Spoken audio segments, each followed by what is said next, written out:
नमस्कार, स्वागत आहे तुमच्या नवीन व्हिडिओमध्ये। तर आज आपण टम्म फुगणारी मऊ एकदम सॉफ्ट अशी चपाती कशी करायची त्याची रेसिपी पाहणार आहोत। तर कोणता गहू वापरते, कणिक कशी भिजवते, पूर्ण डिटेल व्हिडिओ आहे। आणि आपल्या शॉर्ट व्हिडिओ जे मी टाकते जेवणाचे त्याला भरपूर कमेंट्स होत्या की चपातीचा व्हिडिओ करा, तुम्ही केलेल्या चपात्या म्हणजे दिसायला पण छान आणि छानच वाटतात त्या बघायला। तर म्हणून हा व्हिडिओ करते। तर त्यासाठी इथे मी MP शुअर ह्या जातीचा गहू घेते, म्हणजे 5 किलो गहू असेल तर त्यामध्ये मी 150 ग्राम सोयाबीनचे धान्य घालते, मिक्स करून चक्कीमध्ये दळून आणते। सोयाबीनचे जे धान्य होते ते दळून आणलेले आहेत चक्कीमधून। आणि आता चपातीचं मी कणिक तयार करून घेते। तर इथे थोडंसं मी मीठ घालते। तुम्ही मीठ म्हणजे तुम्हाला खात असाल तर घाला, छान होतात चपात्या। तर मी थोडंसं मीठ घालते आणि आता लागेल तसं पाणी घेऊन आपण कणिक पीठ भिजवून घेऊया।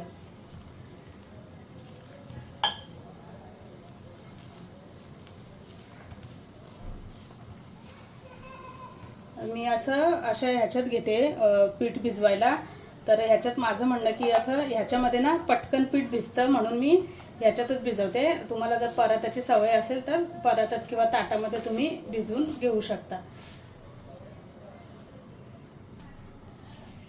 बघा, पीठ आता तयार करून झालेलं आहे। आता एक चमचा, छोटा चमचा घ्यायचा आहे, म्हणजे जसं तुम्ही पीठ घ्याल ना त्याप्रमाणे तेल घ्यायचं आहे। तर आता थोडंसं तेल लावून पुन्हा मी 5-1 मिनिटं हे चांगलं मळून घेते। जेवढं आपण चपातीसाठी हे पीठ मळून घेऊ ना तेवढ्या चपात्या आपल्या सॉफ्ट होतात।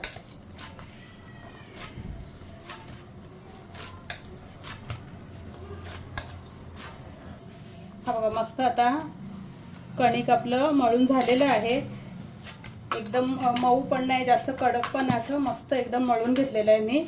आता आपल्याला 5 ते 10 मिनिटं झाकून ठेवायचं आहे। चपाती करायच्या आधी ना पीठ असं तयार करून घ्यायचं। आता झाकून मी ठेवते आणि 10 मिनिटांनी आपण चपात्या करायला घेऊया। चला, तर आता 10 मिनिटं झालेली आहेत आणि आपण चेक करूया। आता पीठ थोडंसं 1-2 मिनिटं थोडंसं असं मळून घ्यायचं।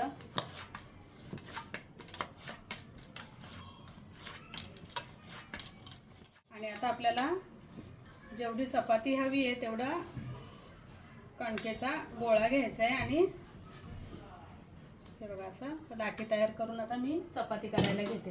तर आता इथे तुम्ही घडीची पोळी पण करू शकता, पण मी घडीच्या पोळ्या नाही करत, मी नॉर्मलच फक्त साधी चपाती करते रोज। आणि आता इथे पोळपाट नाही घेतला, प्रत्येकाची सवय, तर मला थाळीची सवय आहे आणि ह्याच्यावरच मला चपात्या चांगल्या जमतात।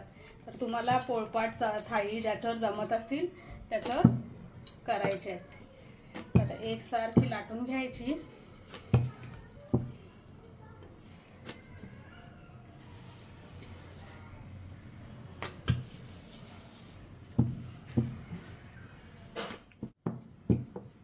ही बघा, अशी चपाती आता तयार करून झालेली आहे। आता आपण शेकून घेऊया।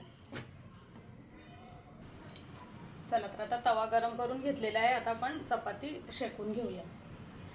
तर आता तुम्ही बघितलं असेल मी कापड अंथरलेलं आणि त्याच्यावर चपात्या करते, म्हणजे कसं ही टीप आहे की पीठ वगैरे ओट्यावर सगळीकडे होत नाही आणि ओटा स्वच्छच राहतो। तर आता ही बघा अशी उलटून घ्यायची, असे फोड आलेले दिसले की चपाती उलटून घ्यायची।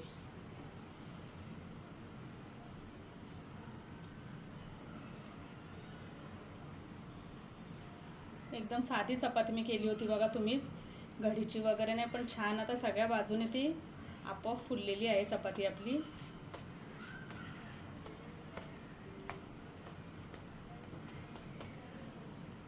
आणि आता मी काढून घेते।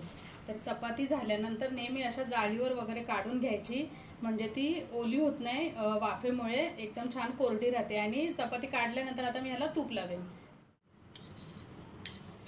हे बघा असं तूप लावून घ्यायचं। आता दुसरी चपाती मी करून घेते। पहिल्यांदा जे आपण टाकतो ना लगेच उलटून घ्यायचे, म्हणजे मग छान ती फुलते चपाती। आणि जास्त उलटपलट पण चपाती करायची नाही, फक्त 2 वेळाच पलटी करायची आणि फुलवून घ्यायची।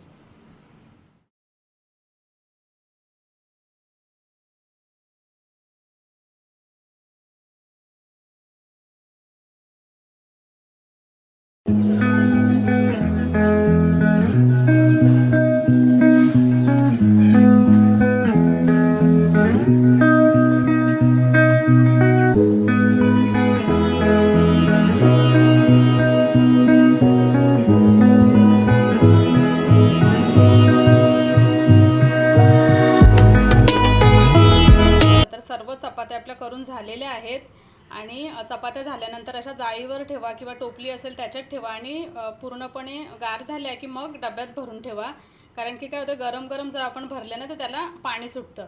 तर आता ही बघा, ही एकदम मऊ अशी ही आपली चपाती तयार आहे. तर सांगितलेल्या टिप्स सगळ्या तशाच्या तशा फॉलो करा, तुमच्या पण चपात्या ह्या अशाच मऊ होतील. तर कसा वाटला व्हिडिओ कमेंटमध्ये कळवा आणि चॅनलवरती नवीन असाल तर सबस्क्राईब करा. धन्यवाद.